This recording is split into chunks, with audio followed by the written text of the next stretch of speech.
Assalamualaikum warahmatullahi wabarakatuh. Bapak-bapak jemaah rahimakumullah, mari sama-sama kita buka pertemuan pada malam hari ini dengan membacakan basmalah. Bismillahirrahmanirrahim. Innal hamdalillah nahmaduhu wa nasta'inuhu wa nastaghfiruh wa na'udzu billahi min syururi anfusina wa min sayyiati a'malina. May yahdihillahu fala mudilla lahu wa may yudlil fala hadiya lahu. Asyhadu an la ilaha illallah wa asyhadu anna Muhammadan 'abduhu wa rasuluh la nabiyya ba'da. Allahumma shalli wa sallim ala Muhammadar Rasulillah wa ala alihi wa sahbihi wa man tabi'ahum wa walahu ila yaumil qiyamah. Rabbi shrah li sadri wa yassir li amri wahlul 'uqdatam min lisani yafqahu qawli. Rabbi zidni ilma warzuqni fahma. Faqala Allah Ta'ala fil Qur'anil Karim, ya ayyuhalladzina amanu taqullaha haqqa tuqatih wa la tamutunna illa wa antum muslimun. Wahai orang yang beriman, bertakwa kepada Allah dengan benar dan jangan kalian mati kecuali dalam keadaan sebagai orang yang berserah diri kepada Allah sebagai seorang muslim. Ya ayyuhan nasu taqu rabbakum alladzi khalaqakum min nafsin wahidah wa khalaqa minha zawjaha wa bassa minhuma rijalan katsiran wa nisaa'a wattaqullaha alladzi tasaaluna bihi wal arham innallaha kana 'alaykum raqiba. Ya ayyuhalladzina amanu taqullaha wa qulu qawlan sadida yuslih lakum a'malakum wa yaghfir lakum dhunubakum wa may yuti'illaha wa rasulahu faqad faza fawzan 'azima. Alhamdulillah, rasa syukur yang tak terhingga mari kita haturkan kehadirat Allah Subhanahu wa taala atas limpahan rahmat, taufik, hidayah yang Allah berikan kepada kita semua. Salawat dan salam semoga senantiasa tercurah ke haribaan Nabi Muhammad sallallahu alaihi wasallam beserta kerabat, sahabat dan pengikut setia beliau hingga akhir zaman. Jemaah rahimakumullah, malam hari ini kita akan melanjutkan kajian Al-Qur'an yaitu pada surah 23 ya Pak sebelah ya. Kemarin kita sudah menyelesaikan surah 22 Al-Hajj. Malam hari ini kita lanjutkan dengan surah yang ke-23 dari Al-Quran, yaitu surah Al-Mu'minun. Surah Al-Mu'minun ini terdiri dari 118 ayat dan termasuk golongan surah Makkiyah. Artinya dia diturunkan sebelum Rasulullah itu hijrah ke Madinah. Ya. Al-Mu'minun artinya adalah orang-orang yang beriman. Jadi kata-kata iman itu dalam bahasa Arab dia berasal dari kata-kata aman. Aman yu'min imanan. Jadi iman, keyakinan itu berkaitan erat dengan aman, keamanan. Jadi kalau orang beriman, dia pasti mendapatkan keamanan hidup. Orang yang beriman itu akan Allah berikan keamanan. Tidak sekedar aman di dunia, tapi aman sampai di akhirat. Ada mungkin orang yang di dunianya aman, tapi akhiratnya celaka, banyak. Nah, orang beriman ini dijamin oleh Allah aman dunia dan akhirat. Kita lihat dalam surah Al-An'am ya. Surah ke-6 ayat 82. Allah berfirman, A'udzubillahi minasyaitonir rajim. Alladzina amanu wa lam yalbisu imanahum bidzulmin ulaika lahumul amnu wa hum muhtadun. Orang-orang yang beriman dan tidak mencampur adukkan keimanan mereka dengan syirik, mereka itulah orang-orang yang mendapat rasa aman. Jadi iman itu akan melahirkan rasa aman selama iman tidak bercampur dengan kemusyrikan. Wah, ini banyak juga orang mengaku beriman tapi banyak musyrik dalamnya. Banyak demikian. Dikatakan dia beriman tapi dia meyakini ada sesuatu yang bisa memberikan manfaat, bisa mendatangkan keberkahan, bisa punya kesaktian, ya kan? Pasang ini, pasang itu, laris warung, bisa berdagang tuh nah. Pasang foto, laris warung, pasang ini, laris apa semua. Ada keyakinan-keyakinan yang merusak akidah kita. Artinya iman itu bercampur dengan sesuatu yang salah. Ada kemusyrikan di dalamnya. Nah, ini tidak boleh. Orang yang demikian tidak akan aman dia. Yang Allah katakan aman itu adalah orang yang beriman dan tidak mencampur adukkan keimanan dengan syirik. Mereka itulah orang yang mendapat rasa aman dan mereka mendapat petunjuk. Jadi dengan iman itu orang aman, dengan iman itu orang dapat petunjuk. dapat petunjuk Allah. Jadi kalau orang tidak ada iman, ataupun orang iman tapi musyrik, dia tidak dapat petunjuk Allah. Jadi banyak orang-orang yang hidup seolah-olah bersama petunjuk Allah, padahal bersama syaitan dia. Seolah-olahnya bersama dengan petunjuk Allah, tapi bersama syaitan. Kenapa? Imannya tidak benar. Wa may ya'shu an dzikrir rahman nuqayyid lahu syaitanan fahuwa lahu qarin. Barang siapa orang berpaling dari petunjuk Allah Al-Quran, kami biarkan syaitan menjadi teman karibnya. Jadi dia bersama dengan syaitan, bukan bersama dengan petunjuk Allah. Kenapa? Justru dia berpaling dari petunjuk Allah. Padahal petunjuk Allah itulah, Al-Quran itulah yang membuat dia mengerti iman. Kita ini manusia tidak mungkin paham dengan iman tanpa Al-Quran. Tidak mungkin paham iman. Wa kadzalika auhayna ilaika ruhan min amrina ma kunta tadri mal kitab walal iman. Dan demikianlah kata Allah, kami turunkan ruh Al-Quran. Wa kadzalika auhayna ilaika ruhan min amrina, dengan perintah kami, ma kunta tadri kitab walal iman. Tadi engkau Muhammad tidak tahu apa itu kitab Al-Quran, tidak tahu apa itu iman. Kada tahu Rasulullah. Dengan kitab tidak tahu, dengan iman kada tahu.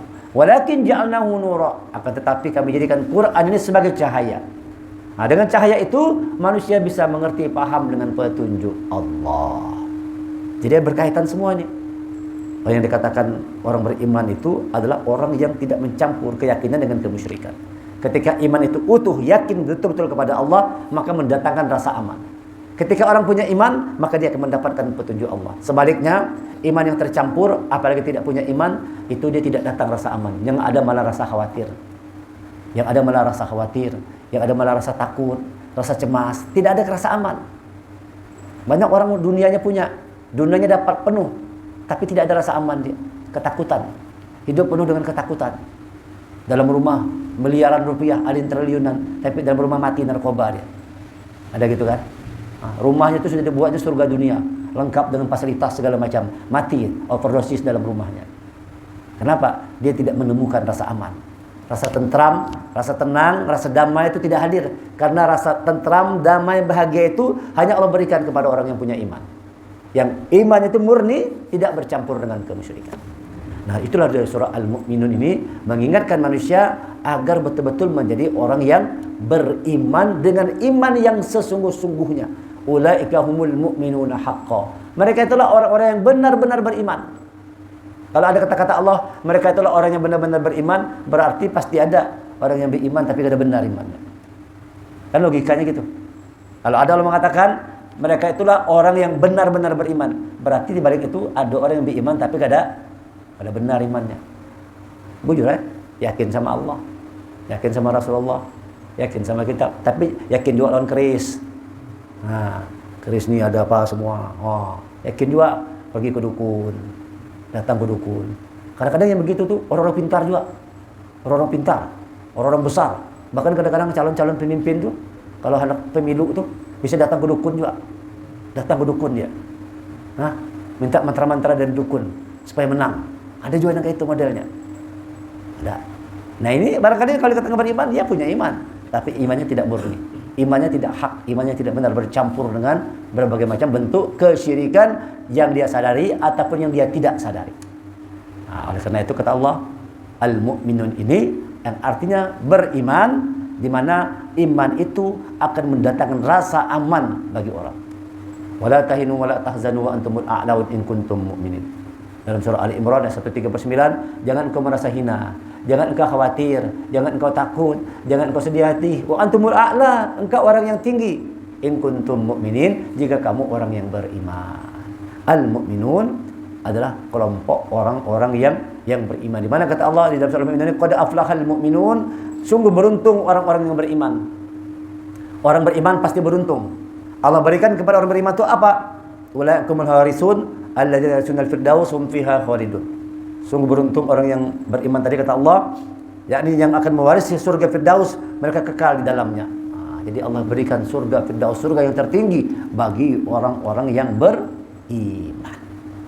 Iman akan menghadirkan rasa aman. Aman dalam kehidupan dunia, aman juga dalam kehidupan akhirat. Itu arti dari surah Al-Mu'minun. Sedangkan maknanya mengingatkan kita, menyadarkan kita semua, masuklah dalam kelompok orang-orang yang beriman. Dunia ini dua aja pilihan kelompoknya. Ada Hizbullah, ada Hizbul Syaitan. Dua aja. Cuma dua kelompok. Kelompok besar itu dua aja kelompok. Ada namanya Hizbullah, golongan Allah ada namanya hizbus syaitan. Nah, orang beriman masuk dalam kelompok Hizbullah tadi. Masuk dalam kelompok Hizbullah yang betul-betul menjaga iman. Jangan sampai kita masuk kelompok hizbus syaitan, naudzubillah. Masuk dalam kelompok syaitan, naudzubillah. Nah, ini bisa kita lihat ya dalam surah Al-Mujadalah. Ya, surah Al-Mujadalah, surah yang ke-58 ayat yang terakhir ya. Hizbullah. Hizbus syaitannya lihat di mana nih? Berapa hizbus syaitannya? Ayat yang ke-19 ya. Kita baca dari ayat 19. Istahwaza 'alaihimus syaitan fa ansahum dzikrallah. Ulaika hizbus syaitan. Ala inna hizbus syaitani humul khasirun. Innal ladzina yuhadduna Allah wa rasulahu ulaika fil azallin. Kataballahu la aghlibanna ana wa rusuli innallaha qawiyyun aziz. Ayat ke-19. Setelah setan telah menguasai mereka, lalu menjadikan mereka lupa mengingat Allah. Jadi tanda setan menguasai seseorang, dibuatnya orang itu lupa mengingat Allah. Kadang ingat lagi sama Allah. Mereka itulah golongan setan. Ketahuilah bahwa golongan setan itu ialah golongan yang rugi. Ada yang beruntung, muflihun. Qad aflahal mu'minun. Sungguh beruntung orang beriman. Beruntung. Tapi ada juga orang yang rugi. Siapa itu? Orang-orang yang menjadikan diri yang masuk dalam kelompok golongan setan. Mereka itulah orang yang rugi, kata Allah. Sesungguhnya orang yang menentang Allah dan Rasulnya, mereka termasuk orang-orang yang sangat hina. Dihina oleh Allah. Sementara orang beriman tadi, wala tahinu wala tahzan. Jangan kamu merasa hina. Kamu orang yang mulia.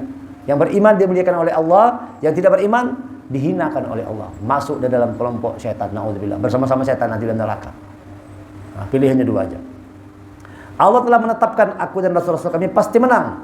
Sungguh Allah Maha Kuat, Maha Perkasa. Ayat yang terakhir 22-nya, la tajidu qauman yu'minuna billahi wal yawmil akhir yuwadduna man hadallahu wa rasulahu walau kanu aba'ahum aw abna'ahum aw ikhwanahum aw ashiratuhum ulaika kataba fi qulubihimul iman wa ayyadahum bi ruhin min wa yadkhuluhum jannatin tajri min tahtiha an-nahar khalidina fiha radhiyallahu anhum wa radu an ulaika hizbullah ala inna hizballahi humul muflihun. Engkau Muhammad tidak akan mendapatkan suatu kaum yang beriman kepada Allah dan dari akhirat, saling berkasih sayang dengan orang yang menentang Allah dan Rasulnya, sekalipun orang-orang itu bapak, anak, saudaranya atau keluarganya. Jadi orang beriman tuh tidak akan berkasih sayang dengan orang-orang yang menentang Allah, walaupun dengan keluarganya sendiri. Karena rasa cintanya kepada Allah diletakkannya di atas cintanya kepada apapun, sehingga ketika keluarganya menentang Allah, tidak ada dikasih sayang. Nabi Nuh dikatakan Allah, mereka bukan keluargamu. Nabi Nuh menolong anak istrinya yang tenggelam. Allah turunkan ayat Quran, kata Allah, mereka bukan keluargamu. Nah, itulah keimanan tadi. Ada batas antara orang beriman yang tidak beriman. Sekalipun mereka itu adalah keluarga, mereka itulah orang yang dalam hatinya telah ditanamkan Allah keimanan. Dan Allah telah menguatkan mereka dengan pertolongan yang datang dari Dia. Jadi kalau orang beriman ditolong oleh Allah, itu janji Allah. Maka dia aman. Karena mendapatkan pertolongan, mendapatkan perlindungan dari Allah, maka orang beriman menemukan keamanannya. Aman dunia, aman akhirat. Allah melindungi, Allah memberikan pertolongan. Lalu dimasukkannya mereka ke dalam surga yang mengalir di bawahnya sungai-sungai. Mereka kekal di dalamnya. Allah ridho terhadap mereka dan mereka pun merasa puas terhadap limpahan rahmatnya. Mereka golongan Allah. Ingatlah, sesungguhnya golongan Allah itulah yang beruntung. Siapa golongan Allah ini? Pada aflahal mu'minun. Yang beruntung itu adalah orang yang beriman. Karena itu masuklah kita ke dalam golongan orang-orang yang beriman. Wasiqal ladzina tattaqu jannatu zumar. Nah, itu kan ada katakan. Rombongan orang-orang yang beriman masuk dalam surga Allah. Orang-orang kafir, orang-orang yang syirik, munafik masuk ke dalam neraka juga berombongan. Tapi orang beriman, wasiqal ladzina taqaw lahum ilal jannati zumar hatta idza ja'at wa futihat abwabuha wa qala ghazanatuha salamun alaikum tibatum fadkhuluha khalidin. Dan orang bertakwa kepada Tuhannya diantar ke dalam surga secara berombongan sehingga mereka sampai kepada surga dan pintu-pintu telah dibukakan. Penjaga-penjaga yang berkata kepada mereka, kesejahteraan dilimpahkan atasmu, berbahagialah kamu, maka masuklah kamu kekal di dalamnya. Kelompok orang beriman, kelompok orang bertakwa masuk dalam surganya Allah. Oleh karena itu, al-mu'minun ini mengingatkan kepada kita semua, masuklah ke dalam kelompok orang-orang yang beriman supaya beruntung. Qad aflahal mu'minun. Masuk kelompok orang beriman. Ikuti kelompok orang beriman. Ya, kan? Datang ke masjid, masuk masjid, datang ke musola. Insya Allah yang hadir ke masjid adalah orang-orang yang punya iman. Bagian yang kedua, hubungan. Sekarang kita lihat apa hubungan surah Al-Mu'minun dengan surah Al-Hajj yang sebelumnya. Kalau surah Al-Hajj, kemarin kita kaji tentang panggilan Allah. Allah memanggil orang-orang untuk datang ke Baitullah. Ada panggilan harian, namanya sholat, ya kan? Ada panggilan setiap tahun, namanya adalah haji, panggilan tahunan. Nah, jadi sebenarnya kita ini sedang berjalan, kita manusia sedang berjalan untuk memenuhi panggilan Allah. Dan panggilan terakhir itu namanya kematian. Itu panggilan yang akhir sekali, kematian. Kita sedang menuju kepada Allah. Nah, di dalam perjalanan ini menuju kepada Allah, maka perlu ada rasa aman. Maka perlu aman. Di dalam perjalanan bagaimana? Dalam perjalanan menuju Allah ini kita bisa merasakan aman. Karena hanya orang yang dalam perjalanan yang merasa aman itu yang sampai kepada Allah. Yang tidak merasa aman, dia tidak sampai kepada Allah. Summun bukmun umyun fahum la yarji'un. Mereka tuli, bisu, buta, ya, tidak bisa kembali kepada Allah, la yarji'un. Orang yang punya iman, yang diberikan Allah pertolongan perlindungan sehingga merasa aman dalam perjalanan kehidupan sampai dia nantinya kepada Allah. Al-mu'minun ini adalah mengajarkan bagaimana supaya dalam perjalanan menuju Allah itu manusia bisa merasakan rasa aman, baik perjalanan di dunia apalagi nanti perjalanan di akhirat. Itu ada juga perjalanannya. Panjang lagi perjalanan akhirat. Sehari di akhirat sama dengan 1000 tahun. Panjang perjalanan akhirat ini, tidak main-main. Pada akhirnya manusia akan mati menuju Allah. Sehingga di dalam surah Al-Mu'minun ini, ya, di dalam surah Al-Mu'minun di awal-awal surahnya ayat yang ke 13, 14, 15, ya, 16 itu ayatnya unik. Dari Allah menceritakan tentang proses kejadian manusia, ya. Summa ja'alnahu nutfatan fi qararin makin, summa khalaqnal nutfata 'alaqatan fa khalaqnal 'alaqata mudghah, fa khalaqnal mudghata 'idhaman fa qasawnal 'idhama lahma, summa ansha'nahu khalqan akhar, fatabarakallahu ahsanul khaliqin. Allah menceritakan tentang kejadian manusia yang sempurna. Kemudian kami menjadikan air mani yang disimpan dalam tempat yang kokoh. Dan sungguh kami telah menciptakan manusia dari saripati, berasal dari tanah. Kemudian kami menjadikan air mani yang disimpan dalam tempat yang kokoh, rahim. Kemudian air mani itu kami jadikan sesuatu yang melekat. Lalu sesuatu yang melekat itu kami jadikan segumpal daging. Dan segumpal daging itu lalu kami jadikan tulang belulang.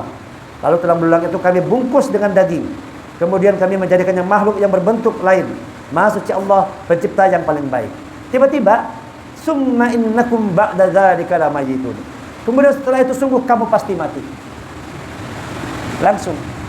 Dari cerita tentang penciptaan manusia, kemudian kamu akan menjadi makhluk yang sempurna, kata Allah. Tiba-tiba langsung mati aja. Kemudian setelah itu kamu pasti mati. Ada diceritakan tentang setelah itu kamu akan remaja. Asli gitu kan? Setelah jadi manusia, maka setelah itu kamu akan menjadi anak-anak. Kemudian kamu akan remaja. Kemudian kamu akan menikah. Kemudian kamu akan dewasa. Kemudian kamu akan tua. Baru ke mati. Itu ada. Tidak ada proses kehidupan tadi itu. Dari urusan penciptaan manusia, langsung ujung-ujungnya, kemudian kamu pasti mati. Artinya apa? Dunia itu sudah dianggap oleh Allah. Ada dianggapnya dunia. Dunia yang kita hidup dalamnya, kita kawin, kita sekolah, kita mencari duit, kita bangun rumah, itu sudah dianggap oleh Allah. Karena perlu diceritakan dalam Quran itu, kehidupan begitu kata Allah. Dari urusan penciptaan manusia, terakhirnya kemudian kamu pasti akan mati. Nah, ini harus dipersiapkan. Jangan sampai kita tertipu daya oleh dunia. Padahal dunia itu, kata Rasulullah, lebih mahal sebelah sayap nyamuk. Allah tidak menganggap dunia ini. Orang aja menganggap dunia ini hebat. Bagi Allah dunia ini, ya kan, sebelah sayap nyamuk aja. Malah dilaknat. Rasulullah pergi ke pasar, bawa bangkai kambing. Ada yang mau bangkai kambing ini, siapa yang mau beli? Tidak ada yang mau. Kalau kita aku kasih, siapa yang mau? Tidak ada yang mau juga.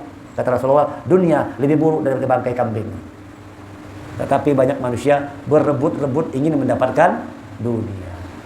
Tertipu dia oleh kehidupan dunia. Kenapa? Karena tidak punya iman. Karena kalau orang yang punya iman tidak tertipu dunia. Tapi orang yang tidak punya iman, dia tertipu oleh dunia. Itu sebabnya ketika Qarun, cerita Quran, keluar dengan kemegahannya. Keluar kemegahan dan Qarun dengan kemegahannya. Apa kata orang yang cinta dunia? Mudah-mudahan kita kayak Qarun juga ya. Ini cerita dalam Quran ya. Dalam surah Al-Qasas. Ayat 78, ayat 79 ya. Dia Qarun berkata, sungguh aku diberi harta itu semata-mata karena ilmu yang ada padaku. Tidakkah dia tahu bahwa Allah telah membinasakan umat-umat sebelumnya yang lebih kuat daripadanya dan lebih banyak mengumpulkan harta, dan orang-orang berdosa itu tidak boleh tanya tentang dosa-dosa mereka. Maka keluarlah dia Qarun kepada kaumnya dengan kemegahannya. Orang-orang yang menginginkan kehidupan dunia berkata, mudah-mudahan kita punya harta yang banyak, harta kekayaan seperti yang telah diberikan kepada Qarun. Mudah-mudahan kita kayak korun juga aja. Nah, mudah-mudahan kayak korun juga. Kita kan kayak itu aja kalau amun orang sugih, apabila jual surang kayak orang tuh. Ya kan? Nyaman benar orang sugih itu nah. Rumahnya ganal, mobilnya mewah, duitnya banyak, nyaman benar. Apabila jual surang jadi orang sugih. Sudah tumbang balik mencari duit karena sugih juga. Apabila jual jadi orang sugih. Kan? Nah kayak si Usidin itu nah. Begitulah orang cinta dunia mengatakan. Ketika melihat korun mereka mengatakan mudah-mudahan kita kayak korun juga, sugih kayak korun juga, ya kan? Nah, sungguh dia benar-benar mempunyai keberuntungan yang besar. Dikira orang yang cinta dunia tadi korun itu punya keberuntungan yang besar. Tetapi orang-orang yang dianugerahi ilmu berkata, celakalah kamu, ketahuilah pahala Allah lebih baik bagi orang-orang yang beriman. Al-mu'minun tadi. Bagi orang beriman, pahala di sisi Allah jauh lebih baik daripada harta kekayaan sebanyak yang dimiliki korun. Itulah namanya iman. Pahala Allah lebih baik ketimbang harta korun. Kenapa? Nanti cerita selanjutnya, korun tenggelam dengan harta-hartanya. Ditelan bumi dengan hartanya. Cerita gitu kan. Dan beriman dan mengerjakan kebajikan, dan paling besar itu hanya diperoleh orang-orang sabar. Maka kami benamkan dia korun bersama rumahnya ke dalam bumi, maka tidak ada baginya satu golongan pun yang akan menolongnya selain Allah, dan dia termasuk orang-orang yang dapat tidak termasuk orang yang dapat memberi diri. Dan orang-orang yang kemarin mengangan-angankan kedudukan korun itu berkata, aduhai benarlah kiranya Allah melampangkan rezeki bagi siapa yang dikehendaki di antara hamba-hambanya, dan membatasi bagi siapa yang dikehendaki di antara hamba-hambanya. Sekiranya Allah tidak melimpahkan karunia pada kita, tentu dia telah membenamkan kita pula. Aduhai benarlah kiranya tidak beruntung orang yang mengingkari nikmat Allah. Baru merasa menyesal. Bujur juga sekali aja. Bujur juga sekalinya. Jakanya kita yang kayak korun, tenggelam juga kita aja. Terbenam juga kita aja. Sudahlah, itu sudah kehendak Allah. Ada orang yang Allah takdirkan kaya raya, ada orang yang dibatasi oleh rezekinya. Ini soal permainan dunia aja. Kaya, miskin, permainan dunia. Yang utama itu jadi orang beriman di sisi Allah, yang memperoleh keberuntungan yang besar. Nah ini dia pesan-pesan arti makna hubungan antar surah dari surah Al-Mu'minun. Kita masuk bagian yang ketiga, pesan-pesan penting. Pesan penting yang pertama, dapatkan warisan surga Firdaus. Karena orang beriman itu tadi Allah katakan akan mendapatkan surga Firdaus. Oleh karena itu berjuanglah kita dengan segenap hati, dengan sungguh-sungguh untuk mendapatkan surga Firdaus. Dengan melakukan apa yang mesti kita lakukan? Pertama, kata Allah, qad aflahal mu'minun, sungguh beruntung orang beriman, alladzina hum fi salatihim khashi'un, yaitu orang yang khusyuk di dalam salatnya. Yang pertama, supaya dapat surga Firdaus ini, salat kita perbaiki kualitas salat kita. Jangan kayak itu aja. Usahakan salat kita itu semakin berkualitas, dapat kualitas salat yang khusyuk tadi. Dapat kualitas salat yang khusyuk. Semakin tuha kita, semakin khusyuk salat kita. Salat ini media kita untuk berdialog dengan Allah. Media kita untuk melaporkan segala macam kesulitan, kesusahan kita, urusan segala macam yang tak terselesaikan. Lapor, datangi Allah lewat solat tadi itu. Solat itu adalah cara media Allah untuk menolong kita lewat solat. Wasta'inu bisabri wassalah. Minta tolong kepada Allah dengan sabar dan solat. Wa innaha lakabiratun illa 'alal khashi'in. Tapi itu berat kecuali bagi orang yang khusyuk. Jadi pertolongan Allah datang kalau solat kita itu sudah khusyuk. Kalau solat kita khusyuk, datang pertolongan Allah. Tapi kalau solat kita belum khusyuk juga lagi, ada khusyuk-khusyuknya, ada fokus-fokusnya. Namun kita sholat, Allahu Akbar, dan macam-macam pikiran kita masuk macam-macam. Fisik kita di sini, jasad kita di sini, tapi jiwa kita entah ada di mana waktu kita sholat. Maka kata Allah, orang yang beruntung itu orang yang khusyuk dalam sholat. Yang kedua, walladzina hum 'anil lagwi mu'ridun, dan orang yang menjauhkan diri dari perbuatan dan perkataan yang tidak berguna, menjauhi perbuatan yang sia-sia. Jadi kalau mau mendapatkan warisan surga Firdaus, jauhi perbuatan yang sia-sia. Amun kada ada gunanya jangan digawi. Begadang nonton bola, hiburan, ya kan? Kada ada gunanya. Apa gunanya kecuali hiburan aja. Kalaupun mau begadang nonton bola sambil bertahajud, bagus. Ya kan? Bola main jam 4, setengah 4 bangunnya tahajudnya dulu. Habis tahajud nonton bola, masih bagus. Tapi kalau begadang warak nunggu bola aja, subuhin kada banyak. Nah, final waktu semifinal Piala Dunia kemarin itu, waktu Argentina lawan Belanda. Kita lihat selamat lagi di masjid itu. Wow, orang teriak yang di depan masjid itu kan ada kafe, kalau hibak manusianya. Kita nak sholat subuh, banyak manusia. Gol. Kita pun siapa yang menang itulah. Apa pengaruhnya kita sampai situ. Siapa yang nyetak gol tuh? Siapa menang? Argentina kah? Belanda kah menang? Seru benar kalau tuh kedengaran itu. Coba tuh dapat apa? Jakanya habis itu subuh berjamaah kan di situ. Bagus juga, kan ada. Nah, tetap aja nongkrong situ. Nah, ini orang-orang ketakwaan. Jadi orang yang beriman itu menjauhkan diri dari perbuatan dan perkataan yang tidak berguna. Itu yang kedua. Kemudian yang ketiga, walladzina hum lizzakati fa'ilun, dan orang yang menunaikan zakat, infak, sedekah dia keluarkan. Ini orang-orang yang mewarisi surga Firdaus. Salatnya khusyuk, tidak mau melakukan hal yang sia-sia, zakat dia keluarkan. Yang keempat, walladzina hum li furujihim hafidz, dan orang-orang yang memelihara kemaluannya, maksudnya menjaga kehormatan diri. Kada berzina, kada bermaksiat. Nah, kada mau sesuatu yang merusak kehormatan diri, tidak mau. Dia jaga betul kehormatan diri. Orang beriman begitu, menjaga kehormatan diri. Tidak merusak-rusak diri. Dengan furuj yang membuat orang rusak itu salah satunya adalah memperlihatkan furujnya itu. Melakukan hubungan seksual, berzina dan sebagainya. Nauzubillah. Kata Allah, memelihara kehormatan diri, ya. Kemudian yang berikutnya,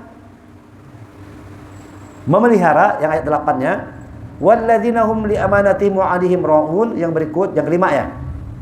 Dan sungguh beruntung orang-orang yang memelihara amanat dan janjinya. Yang kelima, amanat dan janji dipelihara. Sekarang banyak orang tuh amanahnya diberikan, janji dia ucapnya tidak dipeliharanya.